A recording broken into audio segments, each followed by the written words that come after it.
I've stumbled upon some gems. Is it possible to make 7 figures with OnlyFans as a woman? What do you think? I'm going to be reacting to this video right here. And my name is Karina and welcome to my channel, The $1 Million Lady, where I teach you how to become the best version of yourself and hopefully serve as a stepping stone. So subscribe. So without further ado, you might know my opinion about OnlyFans, and I'll just share that throughout. Hey, I'm Brandon Andrews. Welcome to my house and let's talk OnlyFans. OnlyFans has exploded in popularity since we were all locked in our houses in 2020. And not for good reasons. Many creators are earning millions of dollars by posting content But not most. on the platform. Walk me through OnlyFans percentages and how you get paid. So OnlyFans takes 20% from all creators across the board. That's a lot. 20% for everything that you're doing. We get paid manually, weekly, however we choose. According to this Statista chart, OnlyFans generated $380 million in 2020, $1.2 billion in 2021, and is projected to surpass $2.5 billion in revenue in 2022. You realize that that is $2.5 billion that men are spending to see things. That is scary. I am in fear. It is terrifying how this is growing. And not only that, that means that more women are joining the platform to accommodate for this demand. Now, is that a good thing? We'll find out. 2. How much money do you make on OnlyFans? I have just achieved the 6 figures a month range. Wow. So yeah. Were you making this at your previous job? No. Obviously, come on, that's the rhetorical question. I just want to point out, I did a lot of research on the statistics of OnlyFans, and I will be putting out a very in-depth video. But making 7 figures is not the average. An average OnlyFans creator makes $181. The top 0.02% are the people that are bringing in most of this income that OnlyFans pays out. So seeing videos like this is why I want to make my reaction videos to videos like this, because it again paints an unrealistic standard that, hey, this is so easy. I worked at my job before. I didn't make this much money and now I do. And it seems like that's the norm for women, but it's not. It's not. It's the top of the creme de la creme who have a following from before or have a different type of following that can monetize that in this type of content, not somebody starting completely from scratch. And I don't like this false idea that it is easy, it is enjoyable, it is a good payout on the end. No, I started back in 2019 before COVID hit and really blew OnlyFans up. And I wasn't trying very hard. I was bartending at the time and I was just kind of let me see what I can do. And I was probably making $5,000 a month, which was nothing to be disappointed about, but it wasn't I'm going to quit my job kind of thing. And I definitely wasn't thinking I could retire off this, or it was just extra income. And then when COVID hit, numbers blew up even more. And then once I really started putting all my time and effort and energy into it and actually did quit the bar industry, and I saw what I was capable of. I'm not sure about her history, if she has a large social media following or whatever, but I do know that because of COVID, a lot of things skyrocketed. Not just the platform OnlyFans because men are bored and they go online.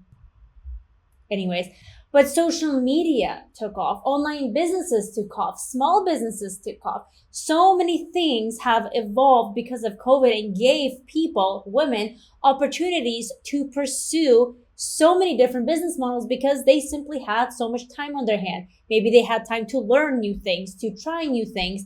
But it is again this idea that just doing something like this is easy, low effort, and has a promising reward. there is a lot at stake, things you cannot take back, things that even if you try this and you realize that, oh, I'm not making 6 figures a month, I'm making the average of $181 a month, you cannot take those pictures back.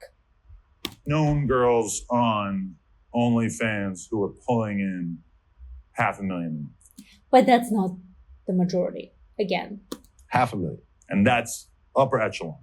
We're out here. This is the availability bias playing the drums. It's just out there for everyone to see. Just because you see a few creators who say, I made an OnlyFans and I brought in 1 million in my first month.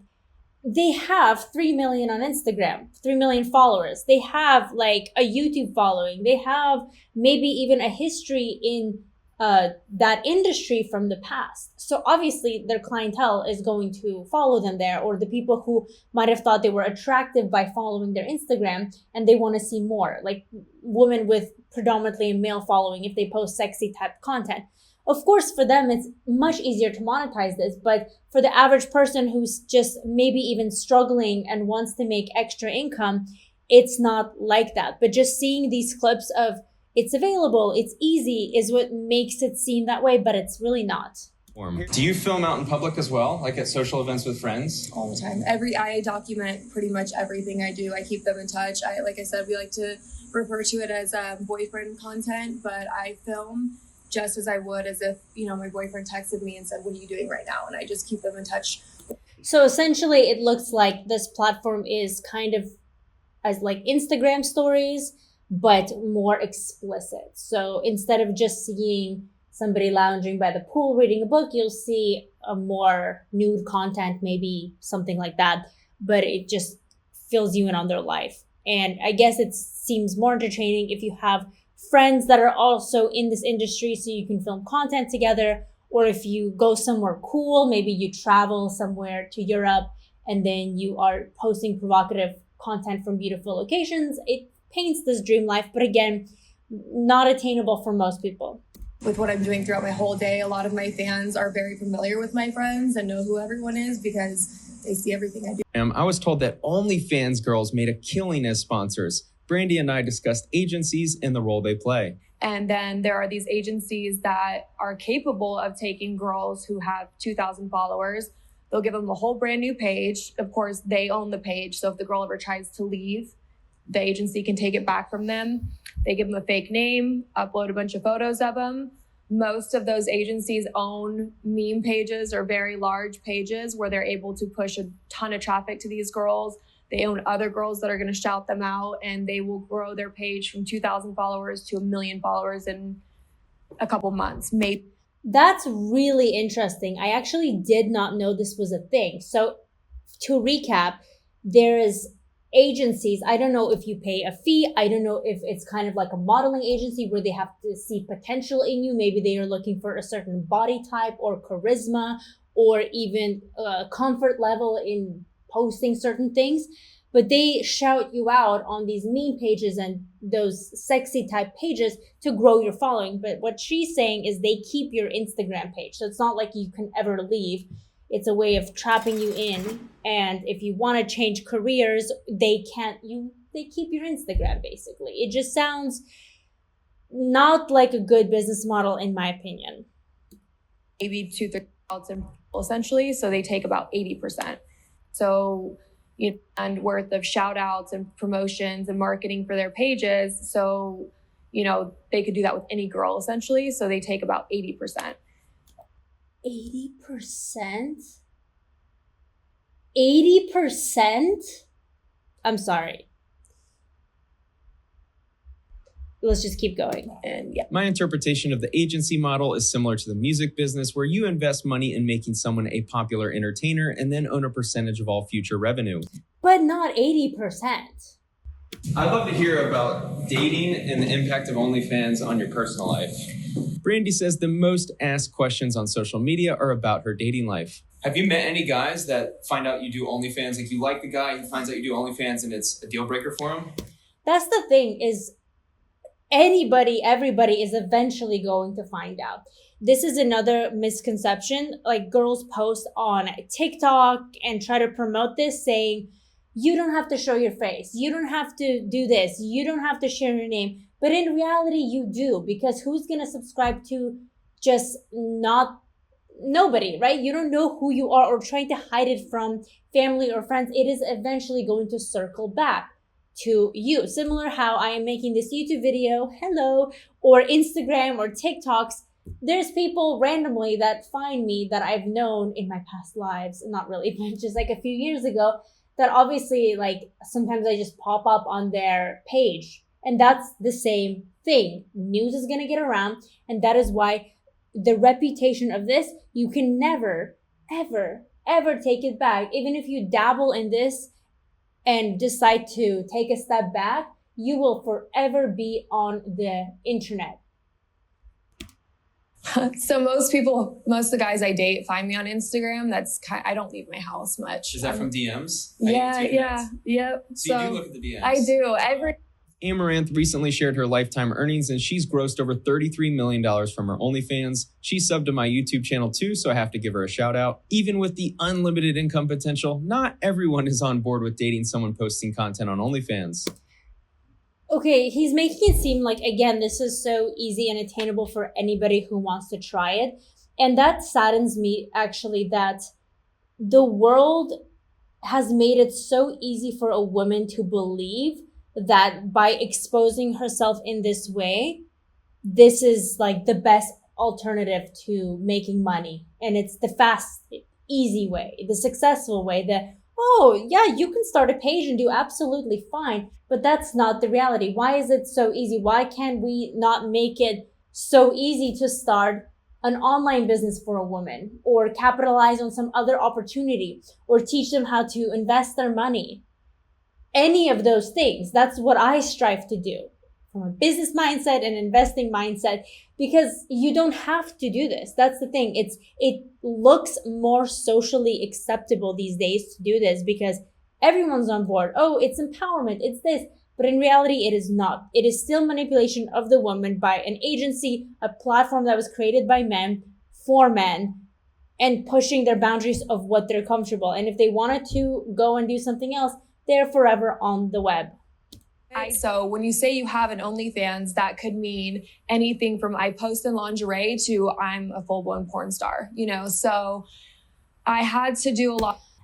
And for women that kind of like promote OnlyFans and say, you can only post your bathing suit, you can only post from the neck up. If you just have that link, that's already all anybody needs to know. If you go for a job and your name pops up with that, if you want to hide it from people and maybe think they're not going to find it or when they do find it, say, no, I don't do anything topless. I'm just in my bikini. But just having that link is very questionable, and it pushes your boundaries further and further because you get more money that way. So that's just something you don't want attached to your name if you don't see yourself being like a sex worker as a career. I've been told you like to invest. Yes. I love to hear. Yes. So I'd love to hear what you invest in. Good. Very good. Investing is amazing. It is a sure way to grow your money if you know what you're doing. Long term, that is. Let's see what she does. So most recently, I invest in real estate. It kind of started back in 2000. That's great. Real estate, location. It's going to go up if you purchase the right property. And it's really awesome to see women investing, even if they're just trying it, because a lot of people just blow their money. They will buy all these designer things. They will buy a car. And then it just evaporates into thin air. But here, investing into assets, into things that grow. I love stocks personally. That is what is going to secure that money that you're making, because you never know. Maybe this is not forever. And I think she realizes this. 2015, I was investing in like crypto and different things like that. I have lost a lot before making bad investments. So when I started doing OnlyFans, this could end any moment. So I started trying to play it very, very safe. And I figured real estate was my safest move. So I got a house. This is my first home I bought for myself. Amazing. I had a home in Arizona, Scottsdale, that I used as an Airbnb, which I recently sold to get an Airbnb here in Vegas. And I've just kind of been expanding my real estate portfolio at the moment. But I am invested in a lot of different things. I was involved in bar. Very smart. That's a really good thing to do with your money. And not even if you're making a bunch of money. Like if you don't have to make 6 figures a month in order to invest it, and you don't have to buy a house. What I recommend for my women, or for anyone really, is long-term investing into ETFs.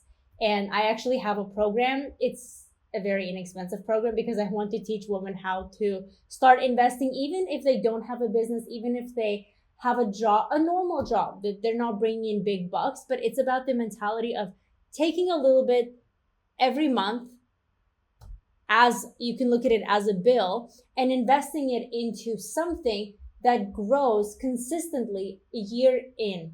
So this, what I specifically like to talk about a lot, is something that grows 10% every year. And if you continue to automatically invest every single month with the compounding interest, it will set you up, and you will get into that mentality, and you will see your money grow, and it's jump starting that. So you want to keep doing it, and you actually understand what you're doing, because money will evaporate if it's just sitting in your bank account, or if you're just spending or saving it. It really is a really fast way to burn money.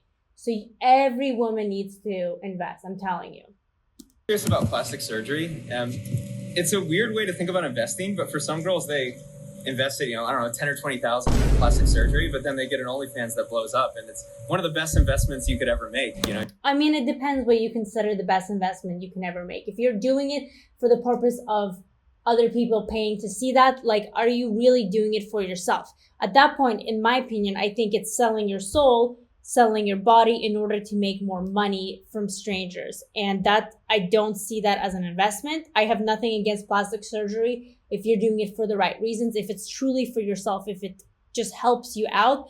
But in this case, I don't think you could look at that as an investment, in my personal opinion. If you think about it like return-wise. So I'm curious, what are your thoughts on plastic surgery? How much does it cost? And do girls on OnlyFans do better with plastic surgery? I wouldn't say girls do better with it. I know a lot of girls that are just super natural, and I hate to say it, but kind of ratchet. And guys honestly eat up that grungy, basic, or almost like kind of trashy look. I think as long as you know what you're doing marketing-wise, you can look any way you want. Marketing-wise. Okay, just the terminology that she used, and guys eat that up, that's just, you can't just,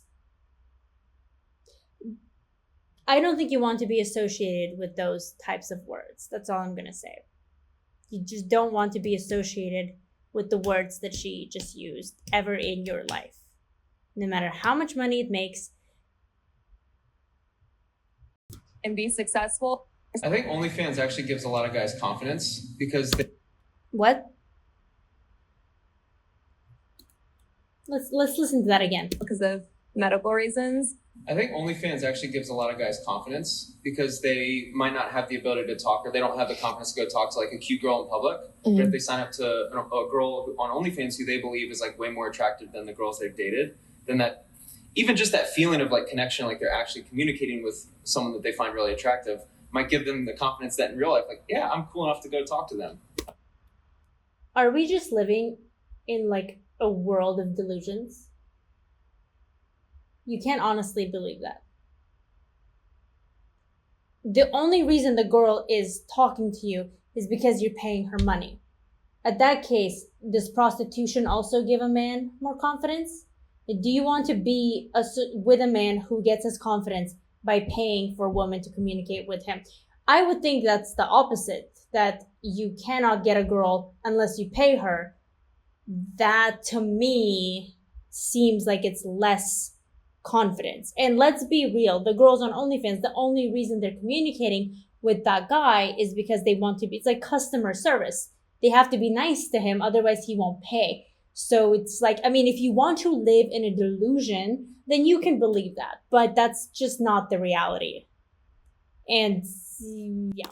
Well, yeah, it definitely gives them an opportunity to dig deeper and get a deeper connection with a girl that they might not normally have the confidence to approach. And that connection will live and die only in the OnlyFans chat. And when you're in the real world, that type of man will still look and not be able to maintain eye contact with a girl. So I don't know how much purpose that serves to anybody. I know girls that have met guys on OnlyFans and are now dating, you know, so I think it's kind of cool. So within I don't. 2 or 3 years, you went from 0 to where you're at today. There had to be a mentor of some kind, right? You felt obligated to go out and buy fun stuff, the Lambos, jewelry, certain types of clothing for your content? Or if you got into a point where you actually don't need any of that for your content? I feel like the more relatable you are, the better you do. Why would you need, that's not the right audience. A man on an account like that is not looking for flexes. They're just looking for this. Maybe if it was the other way around, something appealing to men, like get this rich lifestyle, that's where the Lambos and all those materialistic items would come in handy. Deals or partnerships with things you use in your content. For instance, like a bed, maybe you get that sponsored. Have you ever thought about that? Like, hey, I'm here in my Casper bed or something. I've thought about it. Unfortunately, a lot of brands don't want to be associated with sex workers. Well, they need to revolve because this is... It is. I agree with you. Opportunity. You have such a loyal fan base. Yeah. It's not a great opportunity. It's not a great opportunity. It's an opportunity for some people, but for the majority of women, it's going to do more harm than good. They're not going to be making this much money. And the fact that this is so normalized, again, is not helping the case. It is serving men, but the end result is still the same. It is the exploitation of women for their body. That's the end result of this whole entire situation. No matter who wins, like the men still win.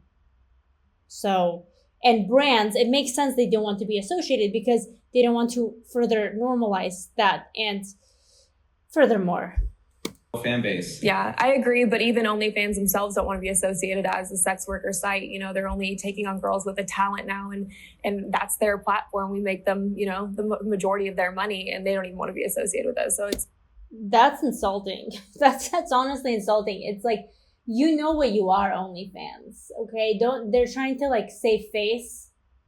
It's not gonna work. Like, I understand it. I think as time goes on, it will become more socially acceptable. And I personally don't think it should become more socially acceptable. I think it should become more socially acceptable for women to have or to even perceive other opportunities as something significant and something that lights them up in their head, right? Because so many women see this and think, I can do this, I want to do this, and they get excited by this opportunity to make money. But when they're told about investing or starting a business or this, it's like, that's hard. That's for men, that's hard. Why can't that be more normalized? And like, it's easy for a woman to invest. It's easy for a woman to start a business. That is what should be happening instead. So that's enough of this video. I think they just talk about other random stuff, but I hope that you got a little bit of perspective of what I think. And for all of this potential that only the 0.02% make, it is not worth risking your reputation. That is what I think. But anyways, I will make more videos on this topic because I think the opposite of this needs to be said. So subscribe to my channel and actually check out my investing programs and business programs down below. My name is Karina. I will see you in the next video.